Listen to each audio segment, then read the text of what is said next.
bonjour, bonjour à tous. Bonjour à tous.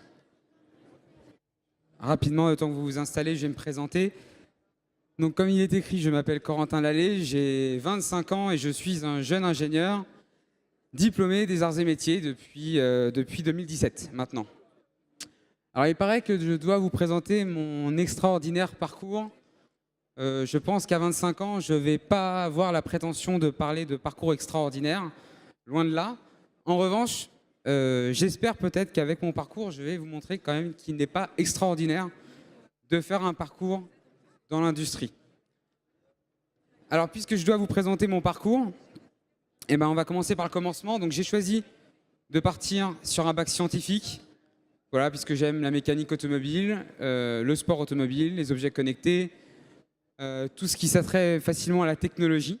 Donc, le bac S, on va dire, coulé de source. Le bac S en poche, je suis rentré en classe préparatoire aux grandes écoles. Donc, classe préparatoire, c'est 2 ou 3 années assez intenses où on assimile une culture scientifique assez riche sur les domaines principaux que sont les mathématiques, la physique, la chimie et les sciences de l'ingénieur. Et puis, on acquiert aussi un état d'esprit assez particulier, qui est en fait un état d'esprit de rigueur, d'exigence, d'ambition et aussi d'autocritique. Voilà, ça c'est tout ce que la classe préparatoire a pu m'apporter. Une fois sorti de classe préparatoire, donc j'ai passé mes concours et je suis rentré aux arts et métiers à la rentrée 2014. Alors, je suis rentré aux arts et métiers, je ne savais pas vraiment ce que c'était qu'un ingénieur, hein. Je ne savais pas forcément ce qu'il faisait. Par contre, je savais que je devais normalement avoir en moi et dans ma façon de penser un certain nombre d'outils qui permettraient d'être mis en application. Et mes deux premiers, donc j'ai passé 3 ans aux arts et métiers, 2 ans sur un campus local à Châlons et 1 an après une partie ensuite à l'international et je suis revenu en France. Pendant mes 2 années à Châlons, ce qu'on apprend en fait dans les campus en général, on vous apprend en fait à avoir une démarche d'ingénieur. Alors c'est quoi une démarche d'ingénieur ? Je ne vais pas vous dire tout ce que j'ai pu apprendre en école, je vais juste vous donner un exemple concret et des exemples comme ça, vous en voyez des dizaines quand vous êtes en école.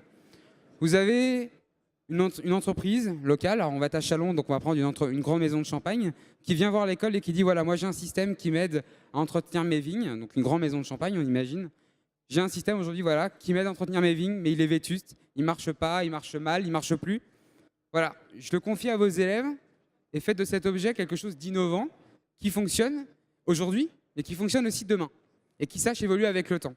Donc nous, on récupère cet objet, on l'analyse, on le critique, on le démonte, on le repense, on le conçoit avec des outils haute performance qui nous permettent de modéliser en 3D, de faire de la mise en plan. On peut faire appel à de la réalité augmentée. Donc, on a quand même beaucoup d'outils dans les écoles d'ingénieurs et en particulier aux arts et métiers pour donner sens à ce qu'on appelle aujourd'hui l'industrie du futur. On conçoit ces objets et ensuite on est accompagné avec nos professeurs, avec le personnel encadrant qui a quand même pas mal de talent sur des machines pareilles, des machines performance, parfois financées par des projets européens. Donc on ne travaille pas quand même sur des petits tours rameaux comme on peut encore en voir dans les entreprises. On est quand même sur des grosses machines numériques et on réalise des systèmes qu'on a nous-mêmes conçus, testés, vraiment jusqu'à même faire de la simulation dessus. On assemble notre produit, on le teste, on l'approuve et on le redélivre. Et ça, ces exemples-là, en école d'ingénieur, on en voit régulièrement. Et c'est comme ça en fait que j'ai pu acquérir une démarche d'ingénieur. Ça, voilà, c'était mes 2 années en termes de formation aux arts et métiers. Complété en plus, parce qu'on a une petite chance aux arts et métiers, c'est qu'en plus de notre formation pédagogique, on a aussi une formation humaine très forte. Et cette formation humaine, en fait, en plus de votre démarche d'ingénieur, elle est complétée par un état d'esprit très fort. C'est-à-dire un état d'esprit d'entraide, d'écoute, de respect, d'investissement dans les collectivités locales, avec aussi des investissements dans des projets citoyens. Et en fait, vous apprenez, on va dire, dans mon parcours, en tout cas, aux arts et métiers, j'ai appris à concevoir, à m'exprimer, à synthétiser mes projets, à les vendre, à les construire, à les orchestrer, mais à le faire avec des hommes, en fait. Et ça, c'est important.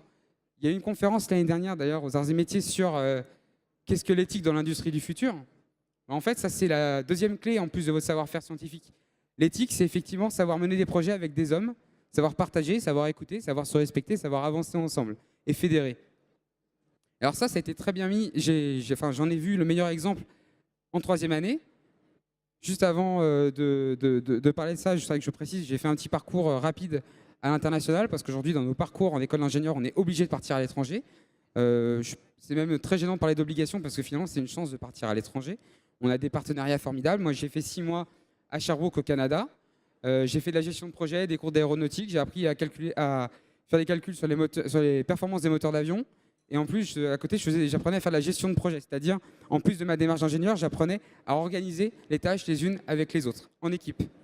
Ça, c'est ce que j'ai appris au Canada, complété en plus par un apport culturel très riche.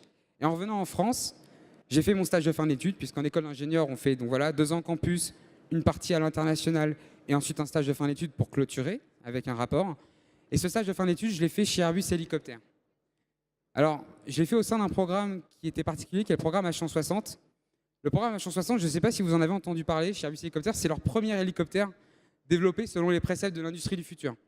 Alors, je vous donne un exemple. Vous pouvez en voir des démonstrations là sur les stands, bon, pas appliquées à l'aéronautique, mais c'est pareil. Par exemple, chez Airbus, pour cet hélicoptère-là, l'hélicoptère, il n'est pas encore construit. Ils élaborent déjà leurs documents de maintenance qui servent à démonter les pièces pour les changer ou les vérifier. Et ils le font uniquement avec de la réalité virtuelle. Ils ont tous des types d'Oculus Rift, vous voyez, sur les yeux. Ils ont l'hélicoptère en phase 2, en 3D. Et en fait, ils regardent à peu près comment sont positionnées les pièces et comment elles se démontent le plus facilement ou comment on peut les vérifier le plus facilement possible. L'hélicoptère, il n'est même pas construit. Il est encore sur les plans ou dans les logiciels de conception. Ça, c'est quelque chose d'extrêmement innovant. Et l'industrie, aujourd'hui, c'est beaucoup ça. Hein. Et ça, c'est extrêmement passionnant si vous aimez tout ce qui est objets connectés, etc. Aujourd'hui, on en voit de plus en plus dans l'industrie. On a besoin d'ingénieurs pour concevoir ces systèmes, les faire marcher et savoir les faire évoluer. Alors moi, chez Airbus Hélicoptère, en tout cas, ma mission, c'était la suivante.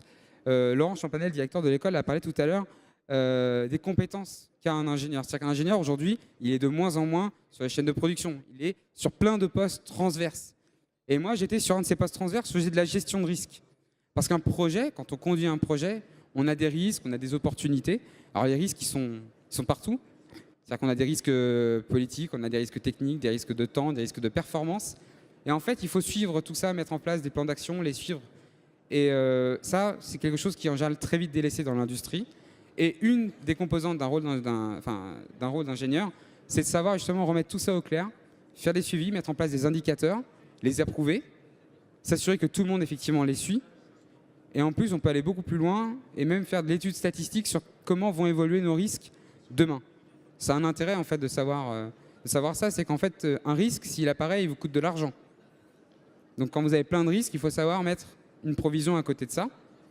Et moi, c'était mon rôle, effectivement, d'utiliser mes connaissances scientifiques que j'ai pu acquérir en prépa, mes équations, ma démarche d'ingénieur pour amener toute ma conduite du changement dans l'entreprise et ma formation humaine pour justement lier les deux, c'est-à-dire ma base scientifique, mon objectif à la fin de ma mission et savoir que tout le monde puisse y adhérer.